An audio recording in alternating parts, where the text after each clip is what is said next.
President Inday Sara Duterte, hindi na po si Vice President Inday Sara Duterte ang usapin dito. Ang usapin dito, itong napakaliit na grupo ng mga elitistang mambabatas gagawin ang lahat para yurakan ang sagradong mandato ng sambayan ng Pilipino. At ang ating pruweba, sasagasaan nila, isasantabi, nanakawin, hindi lang ang pera nating mga Pilipino, kung hindi pati ang tanggapan ng pangalawang Pangulo.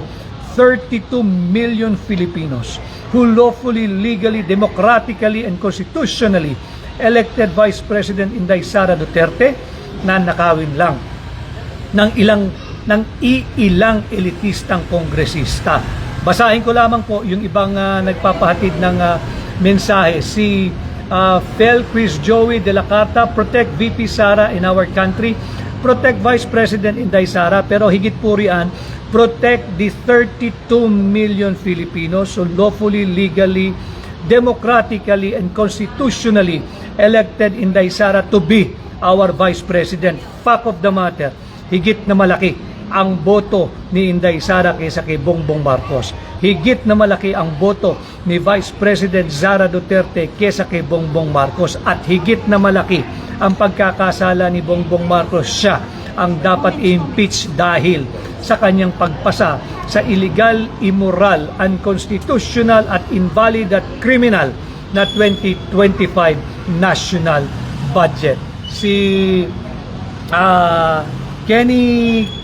Kenny Cute, maraming salamat. Ipapanalo ka namin, Attorney Vic, marami pong salamat. Kay Ruel Guevara, stay safe, Attorney Vic Rodriguez, ikaw po ang pag-asa namin sa Senado, mabuhay po kayo. Samahan po ninyo ako sa ating ginagawang pagbibigay ng impormasyon sa ating mga kababayan. At magbigay din po kayo kung may nalalaman kayo mga impormasyon na sa tingin ninyo yung usaping panlipunan na dapat nating pag-usapan, talakayin at pasimplihin para po sa benepisyo ng mga ordinaryong Pilipino. Si Maria Cal Ortiz, attorney, worried ko kay VP Sara. Si Vice President Inday Sara maisog na haharapin itong impeachment complaint laban sa kanya. Ang bantayan po natin mga kababayan, yung integridad ng magaganap na impeachment hearing kung magkakaroon ng hearing. Yan ang bantayan natin. Yung integridad ng proseso. Wala na po tayong magagawa dito sa mga elitistang kongresista na nag-impeach kay Vice President Inday Sara Duterte. Tapos na po yan Pirmahan na nila at ito po'y for transmittal na sa Senado.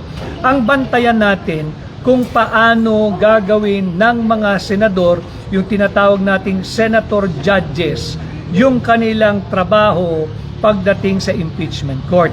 Mahalaga. This is what I've been telling all of you. Not because I'm also a candidate for senator. No. You can look for other person na tingin ninyo ay dapat sa Senado.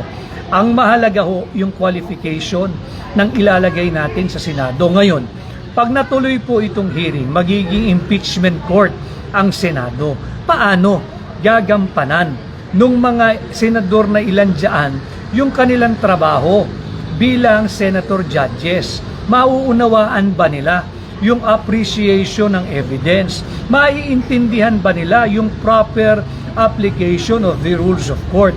Kaya mahalaga, we should understand what is at stake for our country this coming midterm election.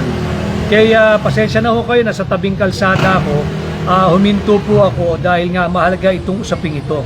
Kay Melvor M. Bersede, sino ba papalit kay VP pag naalis siya sa pwesto, attorney? Ganito na nga po katalamak at hayop ang pambubudol ng mga tao rito. Pag si Vice President po ay na-impeach at natanggal nila sa pwesto, sino sa tingin ninyo ang hahalili sa kanya? Hanggang pagkukuhaan po ng papalit sa kanya, o hindi sa Senado, ay sa Kongreso. Wala naman silang ilalagay na magmumula sa Senado Kukuha yan sa Kongreso. So sino sa tingin ninyo ang kukunin nila sa Kongreso? Ang aking hula, titingnan nila. Si Martin Romualdez, baka pwedeng maging vice-presidente. Titingnan nila. Yung anak ni Bongbong Marcos, pwedeng maging vice-presidente. Dahil ang requirement lang naman ay miyembro ng Kongreso. Kung ito'y galing sa Senado o kailangan sa mababang kapulungan. But we should not even reach that point. We have to defend and protect the sacred mandate of the Filipino people. Yung 32 million Filipinos na bumoto kay Inday Sara Duterte, ngayon ang panahon na kayong lahat ay kumilos, mag-ingay, iparinig ang inyong tinig. Labanan natin itong lantaran wholesale na pangbubutol na ginagawa sa atin. Ulitin ko, babalik ko lang kayo sa sentro ng mga usapin. Ito'y ginagawa pantakip dito sa napakalaking bulilyaso at anomalya ng administrasyon ni Bongbong Marcos. Itong illegal, immoral, invalid, unconstitutional, and criminal 2025 budget. Si Karine, hindi lang si VP Sara kinalaban nila, kundi pati ang INC.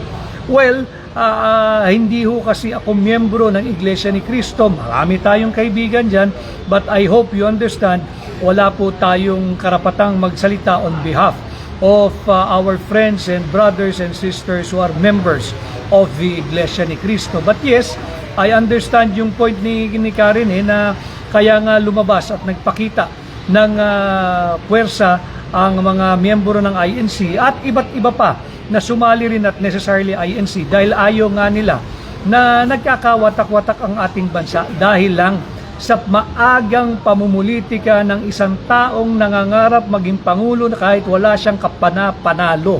Yan ang tunay na dahilan dyan. Kay Angela, maganda yon Angela. People's Power, marami hong pamaraan ng pagpapakita ng People's Power. Mag-ingay po kayo sa inyong iba't ibang social media sites. Makiisa po kayo, panloloko po ito. At ang tunay na issue na nais nilang makalimutan ng tao ay yung buy scam report. Buy scam report. Stella Kimbo, buy scam report. Hindi ka namin nakakalimutan at hindi ka namin makakalimutan dahil ginagawa mong mangmang ang mga Pilipino. Hindi ka namin mapapatawad. May balitang hopya man ni Popcorn. So, nagsinungaling si Marcos when he said Sara is an important. Threaten sila sa kanya. Sara is very, very important. Constitutionally, siya ang successor kung sakaling may mangyari sa Pangulo. Kaya she is very, very important and relevant. Sara Duterte is very, very important because should she decide to run for President come 2028 at ito lamang si Martin Romualdez ang kalaban niya, sure na pong mananalo ito dahil higit na mahal ng sambayan ng Pilipino si Vice President Inday Sara Duterte kesa dito sa namumuno sa napakatiwaling House of Representatives. Ito'y usapang diretso lamang at karapatan ko bilang Pilipino magsalita pagkat yan ay may garansya nakaukit, nakasulat sa ating saligang batas. Kay Yukariri, may chance po ba na ma-impeach din si Bongbong? Dapat si Bongbong Marcos ang i-impeach. Nakita naman ninyo yung sagot niya eh. Tinanong siya nung reporter ng GMA7 kung handa raw siyang sa ilalim sa isang hair follicle drug test. Ang sagot niya hindi lang isang no, dalawang no, talagang no. Dahil hindi raw po ito importante. Tanggalin na rin natin ang paghihingi ng negative drug test sa lahat na nag-a-apply ng trabaho. Dahil yan ang ipinapakitang ehemplo ng Pangulo ng Republika ng Pilipinas nung siya'y na-corner at itinanong nung reporter ng GMA7. Ang sagot niya, hindi lang isang no, dalawang no. Kaya nga, balik tayo uli sa usapin. Ang sentro po ng usapin ay yung na-discovery natin na scam, na buy scam report. Imagine ho ninyo, ratipikado, aprobado, pirmado. At nung aming binusisi, ito po ay punong-puno ng blanco. Yung blanco mga kababayan, nagkakahalaga ng higit kumulang 241 billion pesos. Ganyan kalala kung paano tayo budulin ng administrasyong ito. Liting ko, kanina may mga nakaharap ako, yung mga miyembro ng Sangguniang Kabataan. Ultimo, ang miyembro ng Sangguniang Kabataan ay marunong magpasa ng tama at legal na budget. Angat po tayo ng kaunti. Ultimo, ang mga sangguniang barangay sa pamumuno ni Kapitan at ng kanyang mga kagawad, alam nila hindi ka pwedeng magpasa ng isang taunang budget na merong blanco kahit isang patlang lang yan. Kahit isang blanco, kahit isang sentimo, bawal. Ganon din ang municipal councils. Ganon din ang city council. Ganon din ang provincial board. Alam nila na hindi pwedeng magpasa ng budget na may blanco. Ang maganda rito, nung dinala na po natin sa Korte Suprema yung problemang ito, marurunong din ho magpasa ng taunang budget ang mga justices ng Supreme Court. Alam nila, alam na alam ng court administrator na hindi pwedeng magpanukala ng isang budget nang mayroong blanco kahit isang linya at kahit ang halaga lamang ay isang sentimo. Bawal po iyan.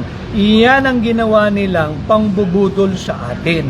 At ngayong sila'y naiipit na, kung ano-ano na lang ang ginagawa, ini-impeach si Vice President Inday Sara Duterte, pinatatawag yung mga vloggers para pagtakpan itong napakalaking bulilyasong pinasok ng Marcos administration. Kay Zina at Abu Dhabi City, affected din kami dito na OFW. Na-stress ako sa mga issue dyan sa Pinas. Talaga pong nakaka-stress dahil mahirap talaga pagka hindi marunong yung nagpapatakbo ng gobyerno. Mahirap talaga pag ang nakuha mong driver ng iyong sasakyan ay hindi marunong, na nagpanggap na profesional, yung pala kahit amateur na lisensya ay hindi pwedeng mabigyan. Si Kid, sure ball ka na dito sa Mindanao at Visayas, Attorney Vic. Maraming salamat. Mayo Sunyo, Attorney Vic Rodriguez, papasabayan sa Senado pagpapa-impeach kay VP Sara. Alam mo ninyo, sa aking pananaw, depende kung ano yung gagawing batayan ng pag-appreciate ng ebidensya ng mga mambabatas o ng ating mga senator judges. Kung gagawin nilang, hahanapin nilang, gagawin nilang batayan ay proof beyond reasonable doubt, bagsak na bagsak yang inihain na reklamo kay Vice President Inday Sara Duterte. Ngayon, sa tingin ko, kung ang gagamitin ay yung tinatawag nating preponderance of evidence or substantial evidence, hindi rin ululusot sapagkat meron pong findings yung COA . Ang sabi nga ng COA, wala namang problema doon sa mga masyado nilang pinag-uusapang confidential fund kung paano ginamit. And in fact, ulitin ko, yung notice of disallowance is not a finding of guilt. Ang notice of disallowance, ang ibig sabihin lang nun, kulang ka pa sa documentation. You have to comply with supporting documents so that the liquidation will be in order, will be proper, and will pass the standards of accountability ng Commission on Audit. Yun lang po ang ibig sabihin yan. Hindi ibig sabihin nagkasala, nagkamali, or guilty ang Office of the Vice President. Maling-mali po yung ipinakalat nila at ang dapat kung natin silang singilin for transparency and accountability, anong ginawa nyo sa 6.325 trillion pesos naming mga Pilipino? Pinaglaruan nyo yung proseso ng budget. Nagpasa kayo ng budget base sa blankong Bicameral Conference Committee report. Stella Kimbo, Martin Romualdez, Committee on Appropriations, ilabas ninyo yung totoong kopya ng enrolled bill para magkaalaman na. Ilabas ninyo yung kopya ng enrolled bill. Huwag kayong gumamit ng diversionary tactic kagaya ng impeachment ni Vice President Inday Sara Duterte. Si